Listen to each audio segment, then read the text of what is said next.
homosexual conservatives are going to be a prominent force in advancing a conservative agenda in the LGBT community. And it's going to happen. If we don't connect to that, I think we lose a big advocacy group. I don't believe in tokenism, but many of the most effective conservative leaders are our black conservative leaders, right? So we need to be making inroads to those communities. There would have been people probably back in the civil rights era who would have said, no, we don't want those people in our group. But I think that's very different. That's very different. I know you think it's different, but on a tactical or a strategic level. It's not tactical, but on a strategic level it is. I don't appreciate the insinuation that I would be in league with people who'd want to exclude black folks from the conservative movement. I'm not saying that you are. Okay. I just want to. So my point here, and I hear what you're saying. First of all, I agree with you that the conservative movement, it has become a massive umbrella. It incorporates a lot of people. We were talking about this on the show the other day. You have progressives who make up at most, and I'm talking true progressives really pushing this stuff, make up at most 4% of the population within Western developed countries. Like, they are a very tiny minority, ideologically speaking. Well, Gen Z is 28%. Fair enough, but I'm speaking overall population numbers. And then everyone else is conservative. Now, that obviously doesn't work, right?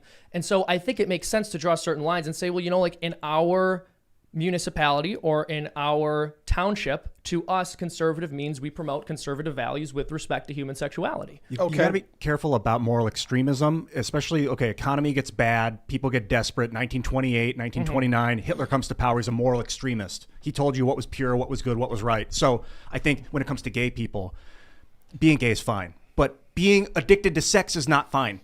I don't care what orientation you are. It doesn't matter what clothing you wear. That's not about being gay or being straight. You can wear whatever you want. Doesn't matter. That's irrelevant. Doesn't matter what body you think you exist in. Doesn't matter.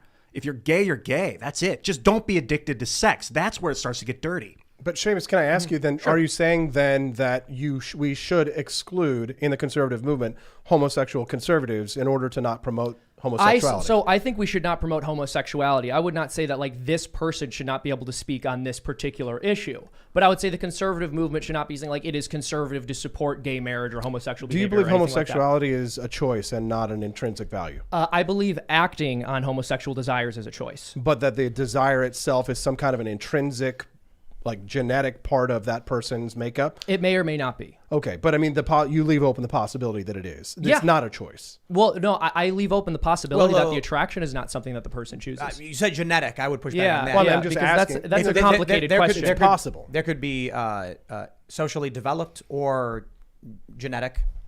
I think that the broader point is simply, did a person one day decide to do it, or has it something that they felt grow within them? What makes and I just want to mention this too. I think it's not so much that question. I mean, there are a lot of behaviors that I think there's a genetic predisposition for that I would consider good or bad without reference to that genetic predisposition. I'll mention too. Well, actually, I think that it could be good. I'm just saying that nobody's going to make this argument, but I would say that there's a chance that homosexuality is a good thing. And the reason why is the possibility that evolution has created this as an adaptation in order to adapt for overpopulation.